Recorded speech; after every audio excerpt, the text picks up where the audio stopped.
یہ قرآن دے رہا ہے تابوت سکینہ کے حوالے سے، یہودیوں کی فتویٰ کو پڑھے، تابوت سکینہ کا قصہ پڑھے، اس کی وجہ سے اللہ یہودیوں کو فتح دیتا رہا۔ وہ تو الگ بات ہے قوم عمالقہ کا قصہ پڑھیں کس طرح انہوں نے قبضہ کیا، جب یہودیوں نے اس کی قدر نہ کی، جب یہودیوں نے تابوت سکینہ کی توہین کی، پھر اللہ تعالیٰ نے ان پر مسلط دوسری ظالم قومیں کی۔ لیکن جب تک اس کی قدر کرتے رہے مسلمانوں کا بھی آج حال یہی ہے۔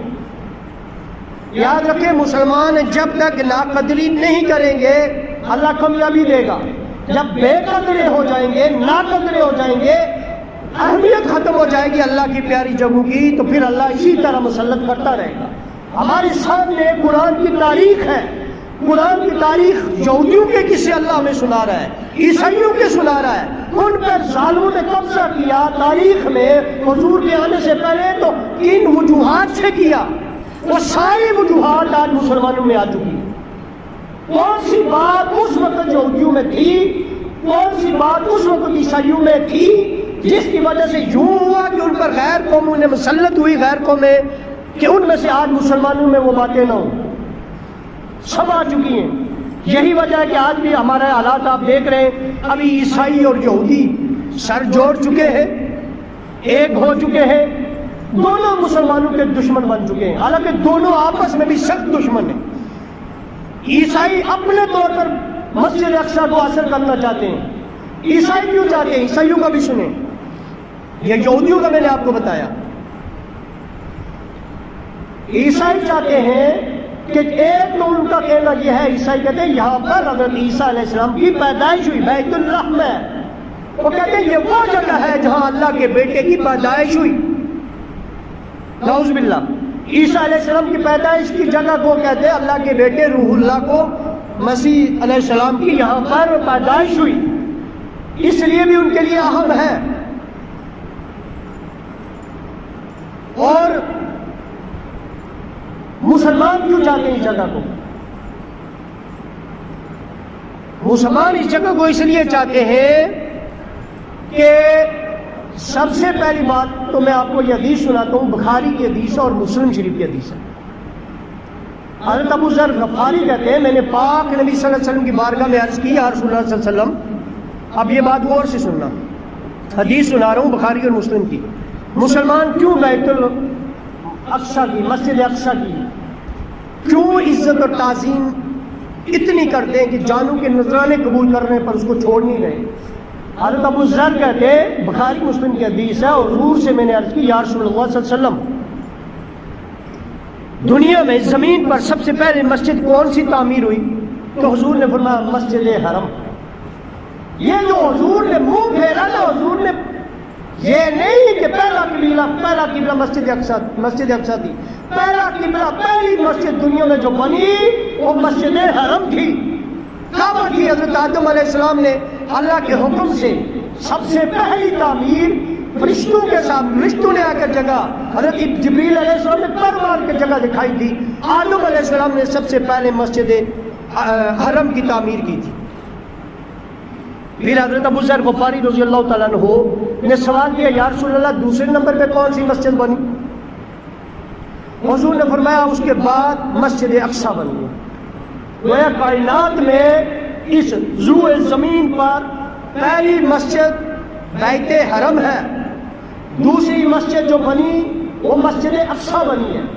اس وقت روح زمین پر جب یہ بنی اور کوئی مسجد نہیں تھی، ایک طرف مسجد حرم تھی، دوسری طرف مسجد اقصی تھی۔ حضرت ابو ذر کہتے ہیں میں نے حضور سے سوال کیا یا رسول اللہ صلی اللہ علیہ وآلہ وسلم، ایک مسجد حرم بنی، اس کے کتنے عرصہ بعد کتنا فرق رکھا گیا مسجد اقصی کو بنانے کا؟ حضور نے فرمایا 40 سال، مسجد حرم کے 40 سال بعد مسجد اقصی بنی۔ اب اس پہ اختلاف بات کرتے ہیں آدم علیہ السلام کے بیٹے نے بنائی، یہ مسجد اقصی کی ابتدائی تعمیر میں اختلاف ضرور ہے، لیکن یہ بخاری اور مسلم کی میں حدیث سنا رہا ہوں کہ حضور نے فرمایا کہ پہلا حرم شریف بنا، اس کے بعد 40 سال کے بعد مسجد اقصی بنائی گئی۔ مسلمان اس لیے بھی تعظیم کرتے ہیں، دوسرے نمبر پر مسلمان کیوں تعظیم کرتے ہیں؟ دوسری اور خاص وجہ یہ ہے کہ جب حضور صلی اللہ علیہ وآلہ وسلم معراج پر گئے، وہاں سے تمہارے لیے ایک قیمتی تحفہ لائے، سب سے عظیم تر تحفہ۔ مسلمانوں کی تاریخ میں مسلمانوں کے پاس اس سے عظیم کوئی تحفہ نہیں ہے جس کی مسلمان قدر نہیں کر رہے۔ وہ کیا؟ معراج حضور کو اللہ نے کرایا، اس سے بڑا کوئی واقعہ نہیں ہے تاریخ انبیاء میں، آدم سے لے کر حضور تک کوئی ایسا واقعہ معراج سے عجیب نہیں ہے۔ اس معراج کو حضور کو کرایا گیا، اسی معراج میں حضور نے امت کے لیے بھی معراج کو تحفہ لایا، اور وہ کیا؟ نماز مومن کی معراج ہے۔ اس کی ناقدری کر رہے ہیں، ہمیں پتہ ہی نہیں اس کی اہمیت کیا ہے۔ اس لیے یہ اتنی قابل قدر چیز ہے کہ بچوں کو 10 سال کا ہو جائے تو سزا دے کر ان کو پڑھائے، پر معافی نہیں ہے، نماز کی معافی نہیں ہے۔ بچیوں کو پھر بھی خاص حالت میں معافی ہے، لیکن بچوں کو کوئی معافی نہیں ہے۔ سفر میں کوئی کہہ سکتا ہے معافی ہے، بیماری میں کوئی کہہ سکتا ہے معافی ہے، کپڑے نہیں ہے کوئی کہہ سکتا ہے معافی ہے، کسی کو صورت دکھائے سوائے بے ہوشی کے کوئی کہے معافی ہے۔ جنگ کی حالت میں دشمن سر پر ہے، پھر کیا حکم ہے؟ ایک جماعت نماز پڑھے، ایک جماعت ادھر کھڑی ہے، وہاں بھی معافی نہیں ہے۔ اب سوچو اس کی اہمیت کو، اور ہم اس کی ناقدری کر رہے ہیں۔ تو یہ دوسرا تحفہ جو حضور اللہ کی طرف سے تم لوگوں کے لیے لائے، جب حضور نماز فرضیت ہوئی لے کر آئے نا، 17 ماہ تک حضور مسجد اقصی کی طرف پھر کے نماز پڑھتے رہے، چونکہ مسلمان 17 مہینے مسلمانوں کا قبلہ اول ہے، اس کی کوئی اہمیت کم نہیں ہوئی۔ 17 سال حضور کی نمازیں ہیں مسجد اقصی کی طرف، 17 سال صحابہ کی نمازیں ہیں مسجد اقصی کی طرف۔ صحابہ کی کوئی نہیں مانتا نہ مانے، نبی پاک کی نمازوں کی قدر کرو۔ نبی پاک کی 17 مہینوں کی اور صحابہ کی 17 مہینوں کی نمازیں ہیں مسجد اقصی کی طرف، کوئی کم نہیں ہے۔ اس لحاظ سے بھی مسلمانوں کو مسجد اقصی سے محبت ہے، ہمارا پہلا قبلہ ہے۔ 17 مہینے ہمارے نبیوں تو پھر کے نمازیں پڑھتے رہے، اور اس وجہ سے بھی ہے کہ وہ وجہ آگے آئے گی، کیونکہ وہ تاریخ میں جب اتروں گا حضرت عمر فاروق نے جو فتح کیا، تو یہ مسلمانوں کی بھی مسجد اقصی سے یہ محبتیں۔ تو اب مسلمانوں کا بھی، مسلمانوں کے لیے بھی مقدس جگہ یروشلم۔ یروشلم کس کو کہتے ہیں؟ یروشلم کو عربی میں مقدس جگہ کہتے ہیں، یعنی اردو میں کہتے ہیں جسے پاک جگہ، عبرانی زبان میں اسے یروشلم کہتے ہیں۔ یہ عبرانی زبان میں پاک جگہ کو یروشلم کہتے ہیں۔ تو یروشلم یا مسلمانوں کے لیے بھی پاک، یہودیوں کے لیے بھی پاک جگہ، عیسائیوں کے لیے بھی پاک جگہ۔ یہی بات ہے کہ تاریخ پڑھتے آئے، پہلے کبھی یہودی کبھی عیسائی قابض ہوتے رہے، پھر مسلمان ہوتے رہے، اور ان کے آپس میں اسی طرح جنگیں لگی ہوئی ہیں۔ یہ آج بھی دیکھیں فلسطین میں اب کیا ہو رہا ہے۔ یہ تھوڑی سی وہ میں بتا رہا ہوں کہ ان تینوں مذہب کے درمیان مسلم کی اہمیت کیوں ہے۔ عیسائی بھی، عیسائی اصل میں یہودیوں سے کم خطرناک، بہت کم، یہودی بہت زیادہ سازشی ہیں، لیکن عیسائی بھی کوئی کم سازشی نہیں ہے۔ ان کو جہاں بھی موقع ملا ہے عیسائیوں نے مسلمانوں کو دھوکہ دیا ہے۔ قرآن کہتا ہے یہود اور نصارہ کبھی بھی تمہارے دوست نہیں ہو سکتے۔ جب قرآن کہتا ہے پھر مسلمانوں کو اس بات پہ یقین کیوں نہیں ہوتا؟ عربوں نے جب ان سے دوستی کی پینگیں چڑھائی تو عربوں کا سلوک کیا ہوا، عربوں کا حال کیا ہوا، اور ابھی بھی عربوں کا حال کیا ہونے جا رہا ہے یہ آپ لوگ دیکھ لیں گے۔ یہ میری پیشن گوئی نہیں ہے، یہ بڑے بڑے ہمارے دانشمند حضرات نے کی ہوئی ہے، آپ دیکھ سکتے ہیں، آپ سن سکتے ہیں، آج بھی یوٹیوب پہ موجود ہے سب کی۔ لیکن عربوں کا بھی حال تباہ ہونے والا ہے۔ تو یہ جو مسجد اقصی ہے، یروشلم ہے، یہ سب دنیا میں جو بڑے مذہب ہیں، کتابوں کے ماننے والے، ان کے لیے مقدس جگہ ہے۔ اس کو کہیں بار اس کو تباہ و برباد کیا گیا، جلایا گیا، یہاں کے لوگوں کا خون پایا گیا، دریا پائے گئے خون کے، جگہ کو مٹایا گیا، پھر تعمیر کیا گیا، پھر کوئی قوم اٹھی، پھر مٹایا گیا.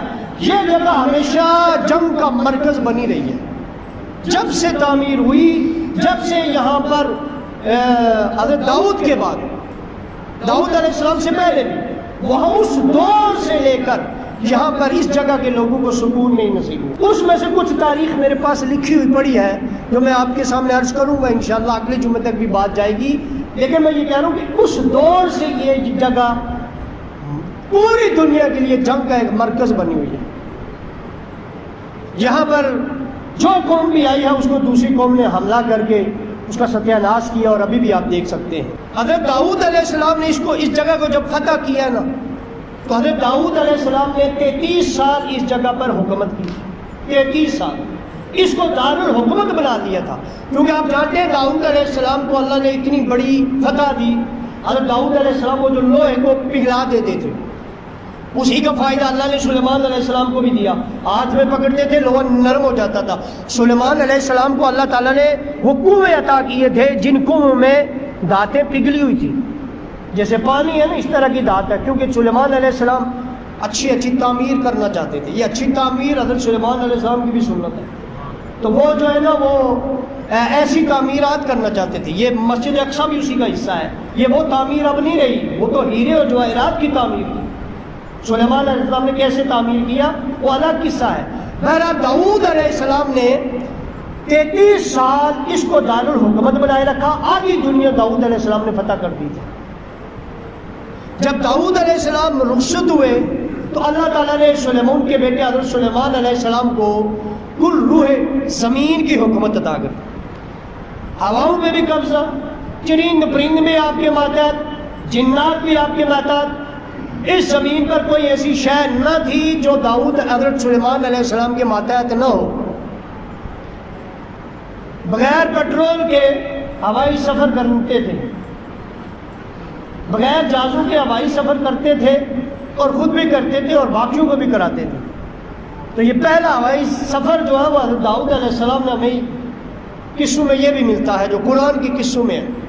تو حضرت داؤد علیہ السلام نے بھی اس کی تعمیر کی. چونکہ وقت پورا ہو چکا ہے تو قصہ کو شروع کر دیا تو لمبا ہے. انشاءاللہ اگلے جمعے کو میں آپ کو یہ ترتیب سے عرض کروں گا کہ حضرت سلیمان علیہ السلام کے بعد یہ یروشلم کے ساتھ کیا سلوک ہوتا رہا، کون سی قوم قابض ہوتی رہی اور کون سی بھی پلٹا کھاتی رہی.